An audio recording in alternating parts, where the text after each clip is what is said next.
À l'époque, dans la péninsule arabique, là où le prophète Mohammed sallallahu alayhi wa sallam, que la paix et les bénédictions soient sur lui, prêchait le message de l'islam, beaucoup de personnes étaient à l'encontre de ce message, qui était de croire en un seul Dieu et de s'y soumettre.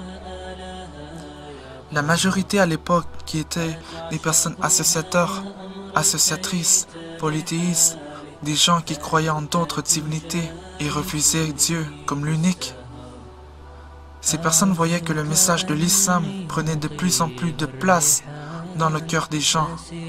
Ces personnes voulaient faire taire le prophète, sallallahu alayhi wa sallam. Et donc ces personnes voulaient faire taire le prophète par tous les moyens possibles, allant de la violence, allant jusqu'à l'humiliation, aux insultes.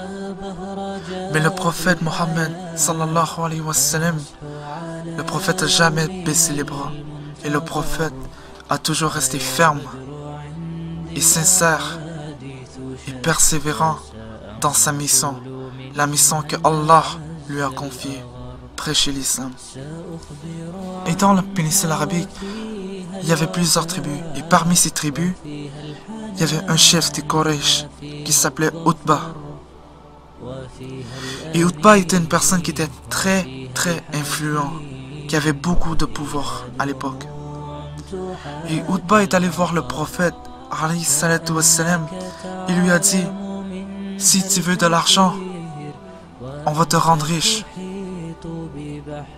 Et si tu veux de l'honneur, si tu veux du pouvoir, on te fera chef parmi nous. Tout ce que tu veux, on te donnera. En échange, cesse de prêcher l'islam.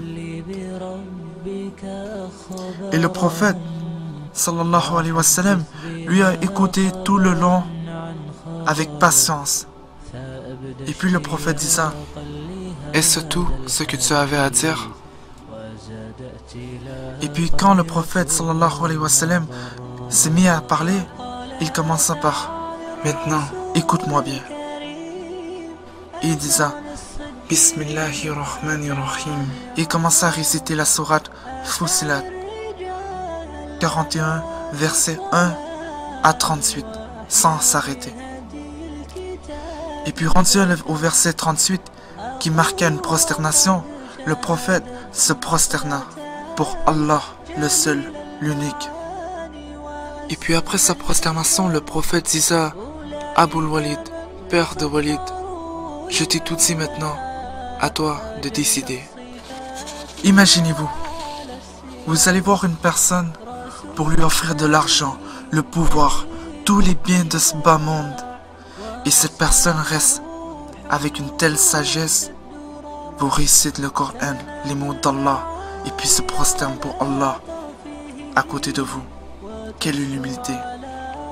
Et puis Utba était si surpris par ce texte coranique, par son contenu, par sa forme, les mots d'Allah révélés au prophète Mohammed, alayhi salatu wassalam.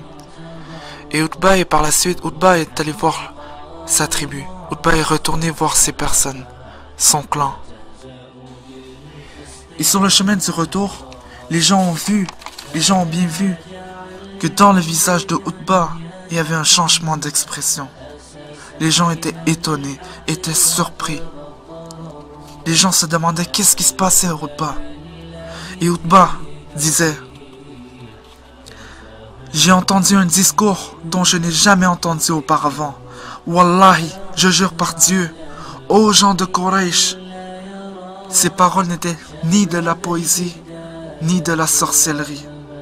Prenez mon conseil, laissez cet homme, laissez Mohammed tranquille. Bien évidemment, ces personnes qui étaient très têtues continuaient de détester Mohammed. Ces personnes ne voulaient pas écouter Utba et continuaient leur persécution mentale, leur persécution verbale, leur persécution physique. Et pendant toutes ces années, le prophète et ses compagnons ont subi des persécutions très lourdes, des épreuves très difficiles. Mais jamais, oh non, jamais ils ont baissé les bras. Ils ont toujours eu une patience et une confiance en Dieu, attendant le jour du jugement, attendant leur récompense. Et lorsque vous pensez, lorsque vous regardez ce que les Sahaba, ce que le prophète alayhi salatu wassalam ont traversé à cette époque, regardez-nous.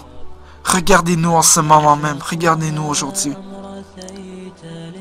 Qu'est-ce qu'on fait? Simplement le fait d'évoquer Dieu, simplement le fait de parler de Dieu, simplement le fait de parler de religion, de parler de l'islam, on a honte, on se cache. Lorsque les gens parlent de l'islam, on se cache, on se tait. On a peur de parler. On a peur d'exprimer notre amour pour Allah, pour le prophète, sallallahu alayhi wa sallam, tout ce qu'il a traversé pour nous, pour qu'on vive ce message. On se cache. Qu'est-ce que nous sommes devenus? Qu'est-ce que nous sommes devenus? Et c'était pas la première fois que les gens doutaient du prophète, sallallahu alayhi wa sallam. Beaucoup de gens à l'époque croyaient qu'il était ensorcelé. Puis après, ils se sont aperçus que le prophète sallallahu alayhi wa sallam n'avait rien à voir avec la magie. Beaucoup de gens croyaient qu'il était fou. Puis remarquèrent ensuite que le prophète était la personne la plus terre à terre, la personne la plus humble. Et le dernier des prophètes, Mohammed alayhi salatu wa sallam, lorsque les opposants viennent à lui pour s'attaquer des plus douces aux plus violentes pressions, qu'est-ce que le prophète fait? Comment le prophète répond? Alayhi salatu wassalam. Est-ce qu'il répond par la rudesse, par la violence, par des insultes, par des coups? Le prophète répondait par le Coran, par la sagesse, par les mots d'Allah. Et comme Allah l'enseigne dans le Coran, comme Allah a enseigné au prophète, alayhi salatu wassalam, restez patient, de rester patient.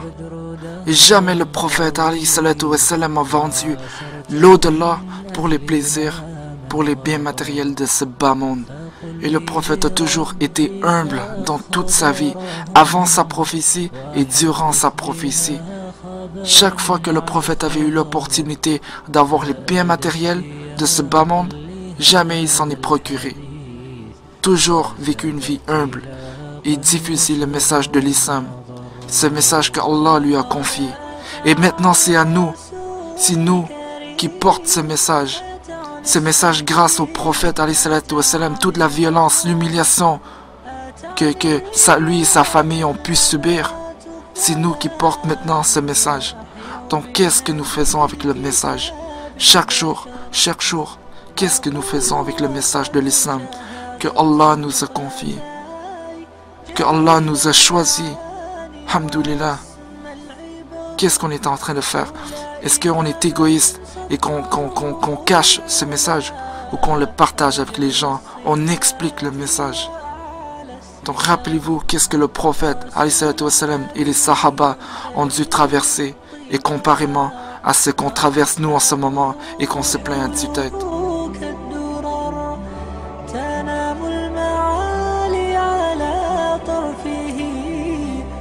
تصحو على صوته في السحر.